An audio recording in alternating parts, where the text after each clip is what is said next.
எங்கள் வீட்டில் நான் மட்டும் தான் நான்வெஜ், ஹஸ்பண்ட் வெஜிடேரியன் சொல்லி நிறைய வீடியோவில் சொல்லியிருப்பேன். ஸோ அது வந்து 2 சமையல் சமைக்கிறது மட்டும் இல்லை, அதுவும் நான் முட்டை பண்ணிட்டேன்னா அன்றைக்கி பாத்திரம் கழுவுறது தான் எனக்கு ரொம்ப கடுப்பாக இருக்கும்.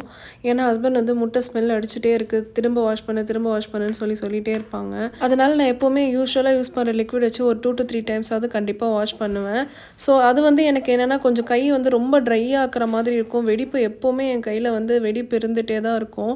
அடிக்கடி சமைக்கிறப்ப கூட கை எரியிற மாதிரி இருக்கும், வலிக்கும். 2 வீக்ஸ் முன்னாடி வரைக்கும் என்னோட கையில் இப்படி தான் வெடிப்பு இருந்துச்சு. ஆனால் இப்போ இல்லை. அதே மாதிரி பாத்திரத்தில் இந்த மாதிரி ஒயிட் கலர் ரெசிடியூவும் நமக்கு இருக்கும். இந்த எல்லா ப்ராப்ளமுக்கும் எனக்கு ஒரே சொல்யூஷனாக இந்த லிக்விடில் கிடச்சிது. இந்த லிக்விட் எனக்கு மிஸ்டர் விவசாய தமிழன் அப்படின்ற பேஜ்லேருந்து தான் சென்ட் பண்ணியிருந்தாங்க. இவங்களோட ப்ராடக்ட் எல்லாமே ரொம்ப ப்ரீமியம் குவாலிட்டியில் தான் கொடுக்குறாங்க. ப்ரைஸ் கூட நமக்கு ரொம்ப அஃபோர்டபுள் தான். ஸோ ஸ்கின்னில் எந்த இரிட்டேஷனும் இருக்கிறதில்ல. ப்ளஸ் பாத்திரத்தில் நான் சொன்ன மாதிரி எந்த ஒயிட் ரெசிடியூவும் வராது. ஆயில் ஸ்டெயின்ஸ் எல்லாமே ரொம்ப நல்லா ரிமூவ் ஆகுது. இதில் இன்க்ரீடியன்ஸ் கூட நீங்கள் பார்த்தீங்கன்னா lemon, soap nut extract, natural salt மட்டும் தான் யூஸ் பண்ணியிருக்காங்க.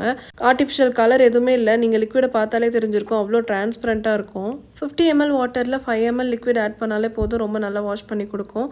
இவங்க இந்தியா ஃபுல்லாகவே ஷிப்பிங் பண்ணுறாங்க. இவங்களோட காண்டாக்ட் நம்பர் நான் உங்களுக்கு ஸ்க்ரீனில் ஷேர் பண்ணுறேன். ஆல்சோ இவங்க இன்ஸ்டா ஐடியை நான் ஷேர் பண்ணுறேன். ஆஃப்டர் வாஷ் பாருங்கள், எந்த ஒயிட் ரெசிடியூவும் இல்லை. எனக்கு கையிலையும் இப்போ சுத்தமாக வெடிப்பு இல்லை.